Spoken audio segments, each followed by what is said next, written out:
The Sonic the Hedgehog franchise has gone through many highs and lows. Throughout the series, there have been a number of co-op games. Unfortunately, the quality of the cooperative experiences has been just as inconsistent as the games themselves. However, there are still some multiplayer gems to be played. Today we're talking about every co-op Sonic game ever.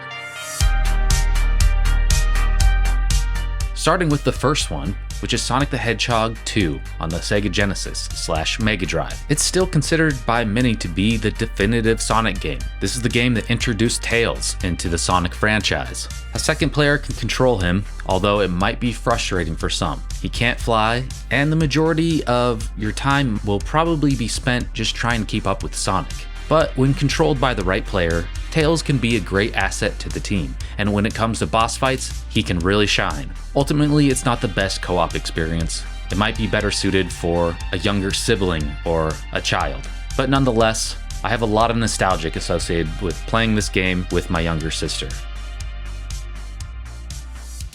Sega Sonic the Hedgehog is a true hidden gem. Most people are completely unaware of its existence due to the fact that it was released in Japanese arcades only, as well as its exclusion from all Sonic collections. This may be due to the trackball control being hard to transfer over to analog, although I seem to be able to use a D-pad in my emulator without any problems. But it still didn't feel exactly right. One day I hope I can play the game on original hardware. But what sets this game apart from all other Sonic games is the isometric view, the slower paced gameplay, and trackball controls. But most importantly, the 3-player co-op gameplay. If you get the chance, definitely put some time in playing this through emulation. Sonic 3 picks up where Sonic 2 left off, and in many ways improves upon some gameplay elements. The music is arguably the best of all Sonic soundtracks, and the same can be said about some of the level design. One of the biggest improvements is that Tails can now fly. On top of that, he can also carry Sonic for a short distance. This definitely adds more playability for the second player outside of boss fights. But other than that, Tails still gets left in the dust when Sonic is running quickly through the levels like he's known to do. After finishing the Sonic 3 story, you can attach the game to the Sonic & Knuckles cartridge and continue to play through Sonic's story of the Sonic & Knuckles game with Tails by your side. Knuckles Chaotix is one of the best Sonic games that doesn't even have Sonic in it. Also, it's one of the few co-op 32X games. The gameplay is very similar to prior Sonic games, but levels seem to be a bit simplified, trading the different routes for a more straightforward approach. The other difference is when playing with 2 players, characters are connected together through a chained ring. Some might think this is a negative, but I personally thought it added a new layer of teamwork to the gameplay. Plus, it's nice not leaving the second player in the dust. This has one of my favorite soundtracks of all time. I love Knuckles and the Chaotix, and it's one of the only games I had on the 32X when I was a kid. Sonic Adventure was the first game most people played on the Dreamcast. Seeing Sonic in a fully 3D world was truly mind-blowing at the time. One little-known feature was the ability for player 2 to control Tails. Just like Sonic 2 and 3, the camera follows Sonic, and Tails is invincible. It's not ideal for player 2, but it's, once again, perfect for a younger sibling or child. To achieve this, you have to first complete the level as Sonic in single player. Then when you go back, Tails will now be following you.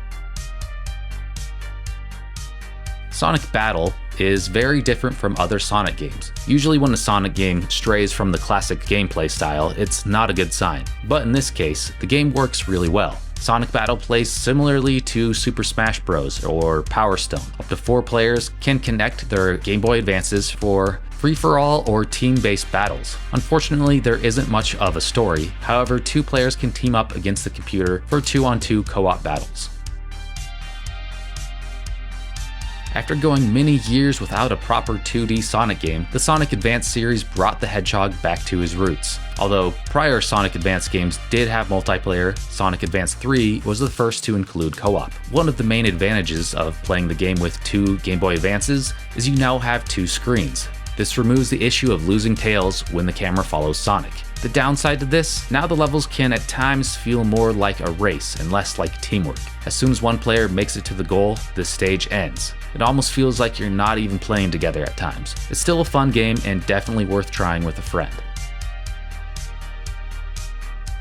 Shadow the Hedgehog is a weird game for the series. I really didn't play it much when it first came out. If you haven't played it, well, you're not missing much. However, it becomes slightly more interesting when playing with a friend. Basically, if you're playing a level that includes an ally that follows Shadow, player 2 can pick up and control them at any time. It's as easy as that. But like other entries in the series, the camera only follows player 1, so it's not ideal. Sonic Colors was one of the first Sonic games to start the trend of mixing 2D and 3D gameplay together. Some consider the game to be one of the better recent Sonic releases, which isn't saying much. Unfortunately, the story mode is only single player, leaving co-op to be played in a separate challenge mode.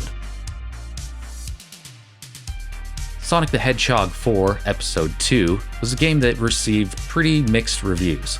I think if it had a different title instead of Sonic 4, it probably wouldn't have been judged so harshly. Personally, I kinda like this game. I think it got a lot of things right. The co-op is done pretty well. Tails is still able to fly Sonic, and the camera keeps both characters on the screen at all times. That being said, I wish the graphics were done in the pixel art style, and the music doesn't feel like Sonic. And sometimes the level design just feels lazy. Overall, I did enjoy this game more than most, but it just didn't quite capture the essence of classic Sonic games. Sonic Lost World on Wii U, and then later on Steam, is a 3D Sonic game that I just don't have a lot to say about, honestly. Many people call it a ripoff of Mario Galaxy, not only due to the level design, but the limited co-op gameplay is similar as well. It's definitely one of the better recent Sonic games though, just not when it comes to co-op. Sonic Boom: Rise of Lyric, also on Wii U, was met with very negative reviews.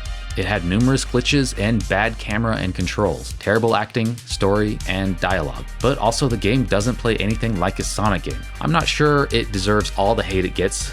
Maybe if the Sonic name wasn't attached, people would view it a bit more fairly. That being said, playing it on the Wii U in co-op is actually kind of interesting because one player plays on the gamepad and one on the screen. And that's one of the best parts about the Wii U, I think.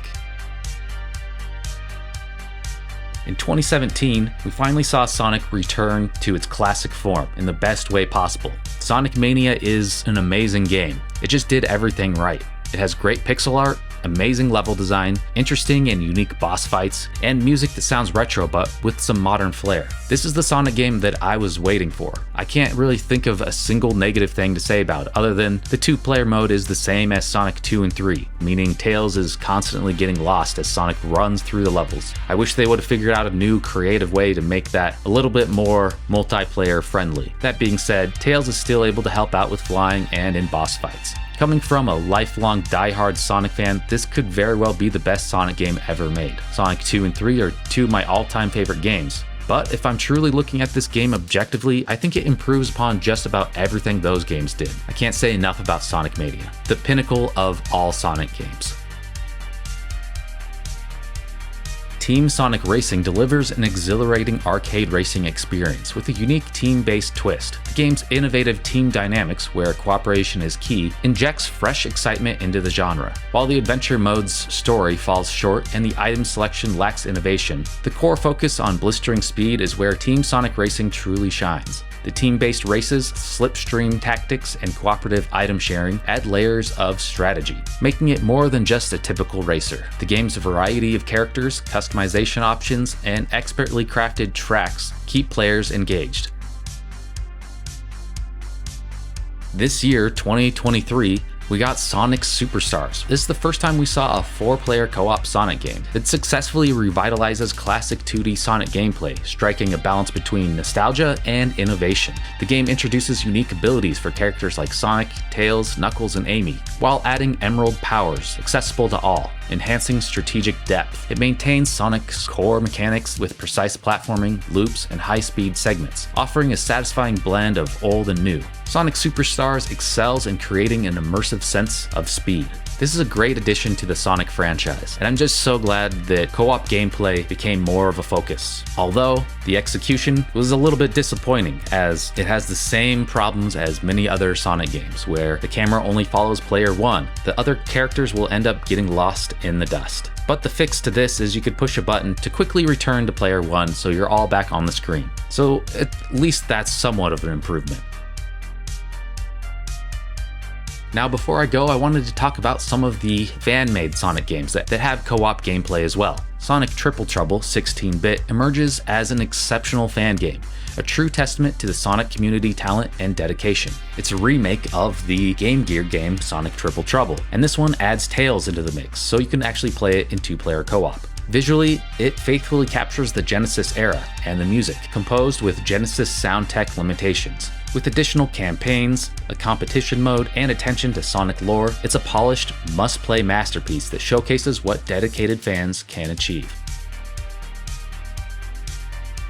Sonic Classic Heroes is a remarkable ROM hack of Sonic 1, 2, and 3, and it can be played on an original Sega Genesis and Mega Drive. This fan-made creation, developed by Flamewing and Colin C10, combines the best of Sonic 2 Heroes and Sonic 1 and 2 ROM hacks into a captivating experience. The addition of save selection and Team Chaotix enhances the gameplay. Character-specific abilities like Sonic's super peel-out, Tails flying and carrying, and Knuckles gliding and wall breaking create diverse gameplay dynamics. Basically, this gives you an opportunity to play through all 3 of the Genesis Sonic games in 3 players on original hardware.